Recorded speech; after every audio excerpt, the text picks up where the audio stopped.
할렐루야, 기도자 7천 네트워크 시간입니다. 오늘 같이 보실 말씀은 욥기서 38장 1절에서 7절까지 말씀입니다. 제가 읽겠습니다. 그때 여호와께서 폭풍우 가운데에서 욥에게 말씀하여 이르시되 무지한 말로 생각을 어둡게 하는 자가 누구냐? 너는 대장부처럼 허리를 묶고 내가 내게 묻는 것을 대답할지니라. 내가 땅에 기초를 놓을 때 내가 어디 있었느냐? 너가 깨달아 알았거든 말할지니라. 누가 그것의 도량법을 정하였는지 누가 그 줄을 그것의 위에 띄었는지 너가 아느냐? 그것의 주추는 무엇 위에 세웠으며 그 모퉁이 돌을 누가 놓았느냐? 그때 새벽별들이 기뻐 노래하며 하나님의 아들들이 다 기뻐 소리를 질렀느니라. 아멘. 할렐루야. 여러분의 삶 가운데 항상 하나님의 은혜가 그리고 하나님 주시는 회복이 있기를 주님의 이름으로 축원합니다. 오늘은 욥기서 말씀을 통하여서 내가 몰랐던 순금 이야기라는 제목으로 하나님 말씀 같이 나누도록 하겠습니다. 욥은 친구들과의 논쟁 속에서 고백을 합니다. 욥기서 23장 10절에 보면 이렇게 말하죠. 그러나 내가 가는 길을 그가 아시나니 그가 나를 단련하신 후에는 내가 순금같이 되어 나오리라. 아멘. 여기서 순금은 뭡니까? 뜨거운 용광로에 집어넣으면 불순물들이 다 제거되어서 이제 순수하게 금만 남게 되죠. 그것은 이제 순금이다라고 이렇게 표현되는 거죠. 여러분, 근데 욥에게 과연 불순물이 있었을까라는 질문을 우리가 던져볼 수 있죠.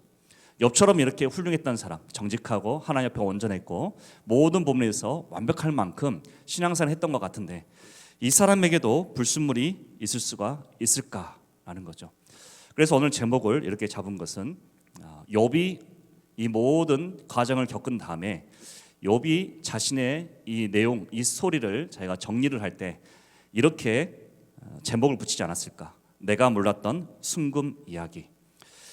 여기서 23장에 보면 그가 순금에 대해서 얘기하기를 하지만 사실은 그가 생각했던 순금 그리고 그가 지금 받고 있다는 이 단련, 하나님께서 나를 단련하신다 이런 의미가 어떤 의미인지 아마 정확히 몰랐을 것 같아요. 거의 후반부에 가서 38장에 보면은 하나님께서 이제 말씀하기 시작하시는데 그때 그 이후에나 아마 그가 깨닫고 내가 느꼈던, 내가 알았다고 생각했던 이 순금 이야기가 이런 게 아니었구나라고 고백했을 것 같아요. 그래서 내가 몰랐던 순금 이야기라고 이렇게 제목을 제가 좀 정했는데요. 성경을 보면 욥은 어떤 사람이었냐면 아주 온전하고 그리고 정직하고 하나님을 경외하고 악에서 떠난 자였다라고 성경에 명확하게 묘사를 하고 있습니다. 또한 그의 소유가 어땠냐면 양이 7,000마리였고 낙타가 3,000, 소가 500, 암나귀가 500 그리고 종이 굉장히 많고 또 표현되기를 동방에서 가장 훌륭하였다라고 이렇게 표현됩니다. 여러분 이 정도까지 이렇게 성경에서 이렇게 묘사하는 걸 보면 그야말로 욥에 대해서는 칭찬할 게 너무 많은 욥은 정말 최고의 사람, 최고의 신앙인 이렇게 아마 표현되는 것 같아요. 그런데 어떤 일이 일어나냐면 욥이 가지고 있던 전 재산이 하루아침에 날아가게 되어지죠. 그리고 그것뿐만 아니라 10명의 자녀들마저 한시에 다 죽게 됩니다. 여러분 갑자기 이런 일이 일어났을 때 만약에 내가 욥의 입장이라면 어땠을까요? 아마 하나님께 굉장히 불평할 수도 있고 또 도저히 이해가 안 돼서 그야말로 절망하고 주저앉을 수도 있겠죠. 근데 욥은 또한 이런 고백을 합니다. 주신 이도 여호와시요 거두신 이도 여호와시오니 여호와 이름이 찬양을 받을지니다 라는 고백을 합니다. 이런 엄청난 재난이 엄청난 고난이 왔음에도 불구하고 욥은 이런 고백을 할 정도로 굉장히 훌륭한 신앙인이었다라고 생각할 수가 있는 것이죠. 그러니까 이런 고백만을 보더라도 욥에게 정말 어떻게 불순물이 있을 수 있을까라는 생각을 좀 해보게 되어집니다.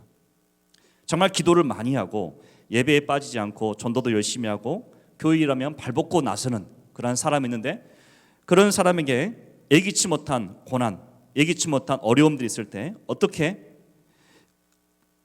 이런 사람에게 불순물이 있을까라고 이렇게 생각을 해볼 수가 있는 것이죠. 꼭 그렇다고 그런 분이 꼭 불순물이 있다라는 것을 의미하는 건 아닙니다. 그러니까 그런 사람들에게 어떻게 불순물이 있을까? 저렇게 훌륭한 집사님 권사님에게 불순물이 있을 수 있을까? 혹은 저렇게 훌륭한 목사님에게 불순물이 있을 수 있을까?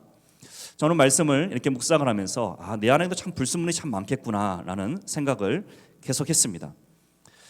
여러분, 이 욥기의 말씀을 보면은 하나님은 욥이 왜 고난을 당하는지에 대해서 명확하게 대답을 해주지 않습니다. 답을 하지 않습니다. 물론 이제 시험을 당하긴 하지만 시험을 허용하신데 그것마저도 명확하게 사실 욥기서에는 나오지 않아요. 욥에게 이런 때문에 내가 이런 고난을 허락하였다라고 말씀하지 않습니다. 그런데 이렇게 말씀하지 않는 가운데 어떤 일이 일어나는 거냐면은 욥기서 3장에서부터 37장까지 어떤 얘기가 나오냐면 이제 새 친구들이 오게 되어지고 욥의 새 친구들이 오게 되고 욥이 나오게 되면서 서로 막 대화하는 그 내용들이 나오게 되어집니다. 근데 그 대화의 내용의 중점이 뭐냐면은 욥에게 왜 이런 고난이 왔느냐, 그리고 왜 이런 하나님께서 이런 고난을 주셨느냐에 대한 계속 논쟁인 것이죠. 그 논쟁들 속에서 보면은 인간 안에서 인간들이 생각하는 인간의 한계 속에서 말하고 있는 그런 논쟁들인 거죠. 그게 굉장히 긴 장에 걸쳐서 그러니까 얘기가 되어지고 있는데 그걸 좀 유심히 잘 우리가 묵상을 해보면 이들의 이런 나누는 이 대화가 결국 내가 평상시에 나누는 대화이겠구나라는 생각을 좀 해볼 수가 있겠는데 오늘은 그걸 빼고 잠깐 뒤에 있는 말씀을 가지고 같이 말씀을 나누고 있는데요.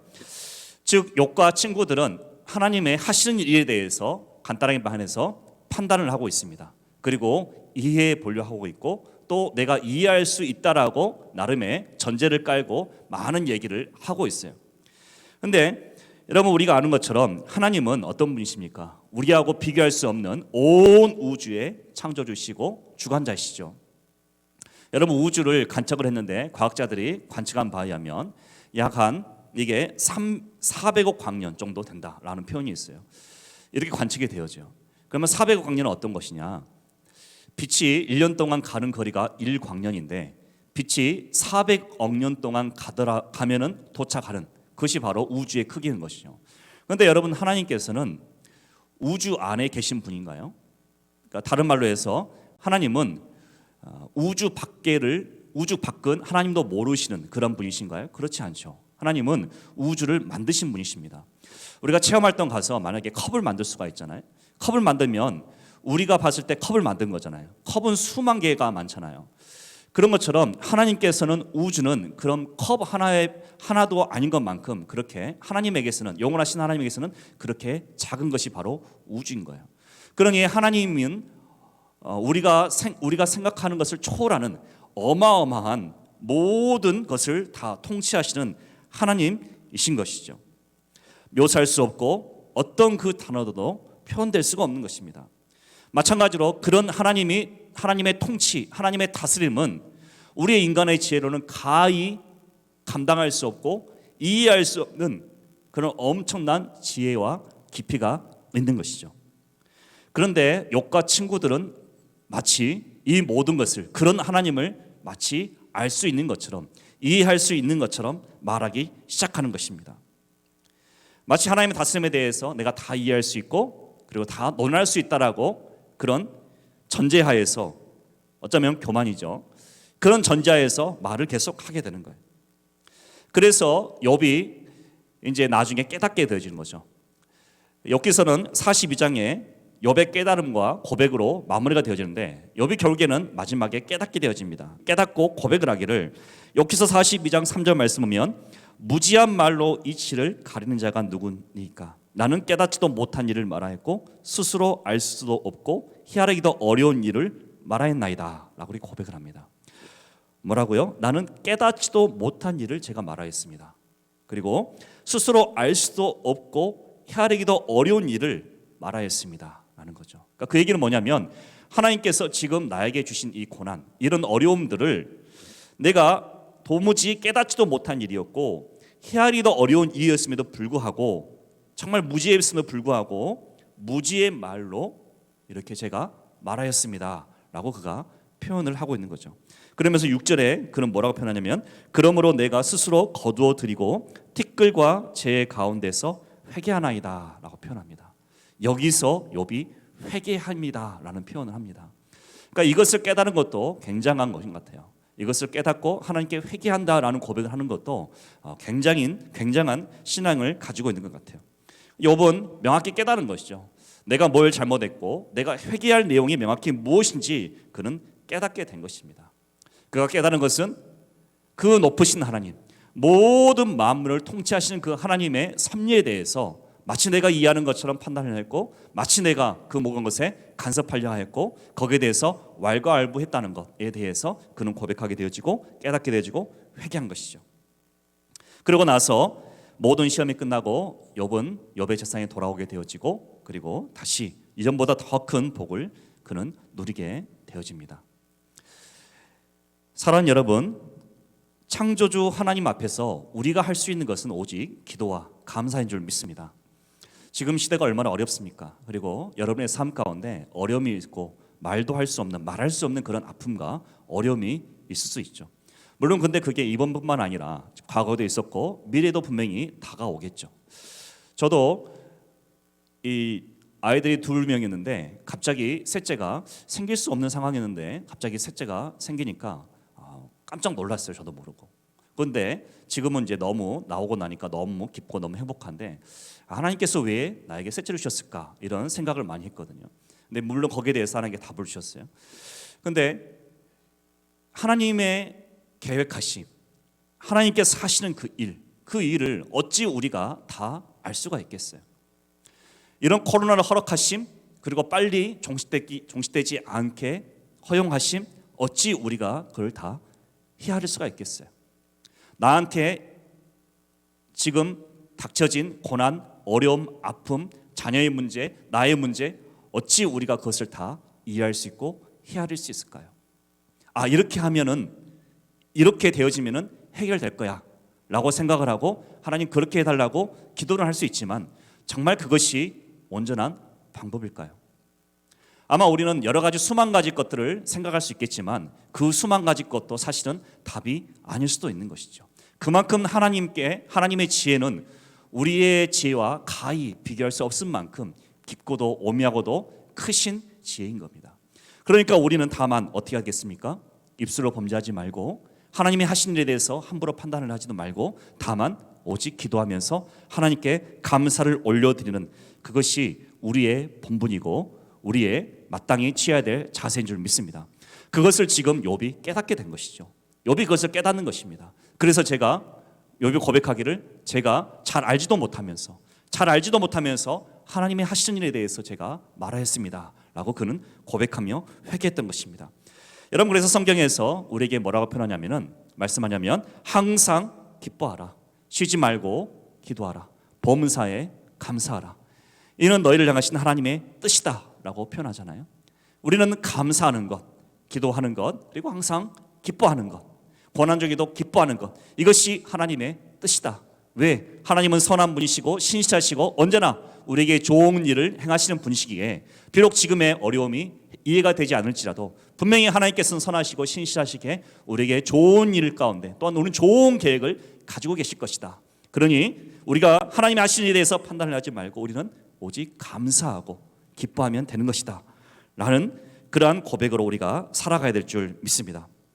욥의 고백을 우리의 고백으로 삼았으면 좋겠습니다. 욥기서 42장 3절 말씀 다시 한번 제가 읽겠습니다. 무지한 말로 이치를 가리는 자가 누구니까? 나는 깨닫지도 못한 일을 말하였고 스스로 알 수도 없고 헤아리기도 어려운 일을 말하였나이다.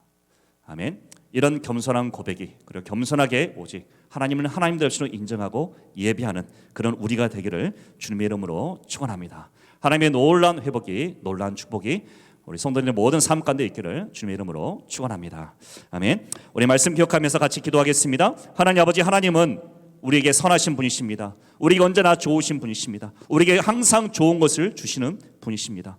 하나님께서 우리에게 더 큰 은혜와 복으로 함께 하실 줄 믿습니다. 가장 좋은 길로 인도할 줄 믿습니다. 우리 교회를 가장 좋은 길로 인도하실 줄 믿습니다. 오직 내가 해야 될 본분은, 자세는 오직 기도와 감사이며 또한 더 나아가 기뻐하는 것인 줄 믿습니다. 있는 자리에서 오직 하나님을 신뢰하고 그 하나님 믿고 나갈 수 있는 내가 될 수 있도록 역사하여 주시옵소서. 또한 어린이 교회와 하나님 아버지 또한 우리 전도와 모든 교회 하는 모든 일들 가운데 하나님 축복하여 주시고 성령의 인도를 받아 하나님의 놀라운 뜻이 우리 교회 가운데 일어날 수 있도록 주님 인도하여 주시옵소서. 우리 주님 같이 부르며 기도합니다. 주여 주여 주여.